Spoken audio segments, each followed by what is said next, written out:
നമസ്കാരം. ഏതാണ്ട് രണ്ടാഴ്ചക്കാലം നീണ്ടുനിന്ന ഒരു ദീർഘമായ യാത്രയിലായിരുന്നതുകൊണ്ടാണ് കുറേ ദിവസമായി നിങ്ങളോടൊക്കെ സംസാരിക്കാൻ സാധിക്കാതെ പോയത്. ഭീകരതയ്ക്കെതിരായി ഭാരതത്തിൻ്റെ സന്ദേശവുമായി ഖത്തർ, ദക്ഷിണാഫ്രിക്ക, എത്യോപ്യ, ഈജിപ്ത് ഈ 4 രാജ്യങ്ങൾ സന്ദർശിച്ചതിന് ശേഷം ഈ കഴിഞ്ഞ ദിവസമാണ് ഡൽഹിയിൽ തിരിച്ചെത്തിയത്.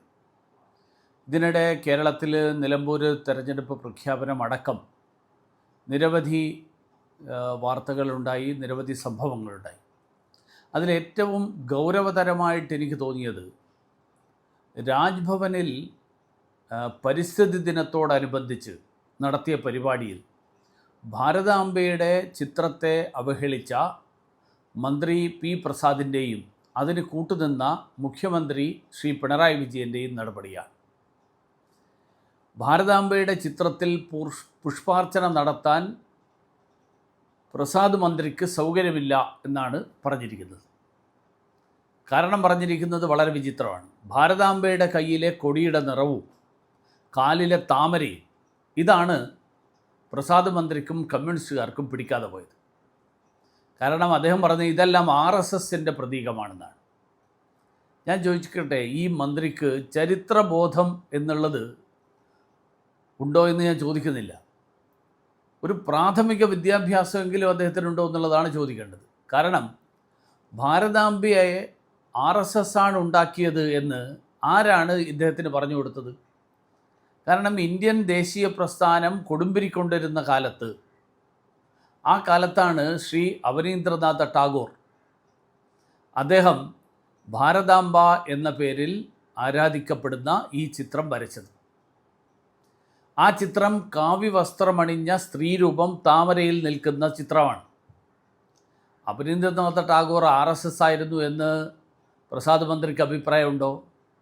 അതുമാത്രമല്ല, പിന്നീട് ഇങ്ങോട്ട് പല സ്ഥലങ്ങളിലും ഭാരതാംബയുടെ പേരിൽ ക്ഷേത്രങ്ങളടക്കമുണ്ടായി. ഉദാഹരണത്തിന് വാരണാസിയിലെ ഭാരത് മാതാ മന്ദിർ ഏതാണ്ട് ഒരു 90 വർഷങ്ങൾക്ക് മുൻപേ 1936 മഹാത്മാഗാന്ധിയാണ് അത് ഉദ്ഘാടനം ചെയ്തത്. 1983 ഹരിദ്വാറിൽ നിർമ്മിക്കപ്പെട്ട ഭാരത് മാതാ മന്ദിർ അന്നത്തെ പ്രധാനമന്ത്രി ശ്രീമതി ഇന്ദിരാഗാന്ധിയുടെ നേതൃത്വത്തിലാണ് നിർമ്മിക്കപ്പെട്ടത്. അതുമാത്രമല്ല, കൽക്കത്തയിലും ഭാരത് മാതാ മന്ദിറുണ്ട്. ഈ ക്ഷേത്രങ്ങളിലെല്ലാം കാണുന്ന ചിത്രമാണ് രാജ്ഭവനിൽ വെച്ചത്. അപ്പോൾ CPIയുടെ പ്രശ്നം RSS അല്ല. CPIയുടെ പ്രശ്നം ഹിന്ദു പാരമ്പര്യത്തോടുള്ള അസഹിഷ്ണുതയാണ്. ഇപ്പോൾ ഈ കഴിഞ്ഞ ദിവസം അദ്ദേഹം പറഞ്ഞു, 30 വർഷമായി റംസാൻ നോമ്പ് നോൽക്കുന്നയാളാണ് താൻ എന്നാണ് മന്ത്രി പ്രസാദ് പറഞ്ഞിരിക്കുന്നത്. അദ്ദേഹം നമ്മുടെ പന്തളത്തും ആലപ്പുഴയിലും ഒക്കെയുള്ള ഒരാളാണ്. റംസാൻ നോമ്പ് നോൽക്കുന്നു എന്ന് പറയുന്ന അദ്ദേഹം ശബരിമല വ്രതമെടുക്കുന്ന ആളാണെന്ന് ഇതുവരെ പറഞ്ഞിട്ടില്ല. CPMൻ്റെ പാർട്ടി കോൺഗ്രസ്സിൽ ഹമാസിൻ്റെ കൂടി ചിഹ്നമായിട്ടുള്ള കഫിയ ധരിച്ചുകൊണ്ട് പിണറായി വിജയൻ അടക്കമുള്ള ആളുകൾ അണിനിരന്നപ്പോൾ CPIക്ക് ഒരു ഭരണഘടനാ പ്രശ്നവും തോന്നിയില്ല എന്ന് നമ്മൾ മനസ്സിലാക്കണം. ഇവർ ഭാരതാംബയെ മാത്രമല്ല ഭാരതത്തെ തന്നെ അംഗീകരിക്കാത്തവരാണ്. G20 ഉച്ചകോടിയിലെ അത്താഴ വിരുന്നിന് ബഹുമാന്യയായിട്ടുള്ള രാഷ്ട്രപതി അയച്ച ക്ഷണക്കത്തിൽ റിപ്പബ്ലിക് ഓഫ് ഭാരത് എന്ന് വെച്ചതിന് ഇന്ത്യ സഖ്യം ഉണ്ടാക്കിയിട്ടുള്ള പുകിൽ നമുക്കെല്ലാവർക്കും ഓർമ്മയുണ്ടാവും. അപ്പോൾ ഭാരതത്തോടാണ് അവരുടെ എതിർപ്പ്. ഭാരതത്തിൻ്റെ അതിർത്തിയിൽ കടന്നു കയറി നമ്മുടെ സൈനികരെ കൊന്നൊടുക്കി അധിനിവേശത്തിന് ശ്രമിച്ച ചൈനയെ ന്യായീകരിച്ച ആളുകളുടെ പിന്മുറക്കാരാണ് ഇവർ. ഇവരിൽ നിന്ന് ഇതിനപ്പുറം എന്ത് പ്രതീക്ഷിക്കാൻ പറ്റും എന്നുള്ള ചോദ്യമാണ് ഈ സന്ദർഭത്തിൽ വരുന്നത്.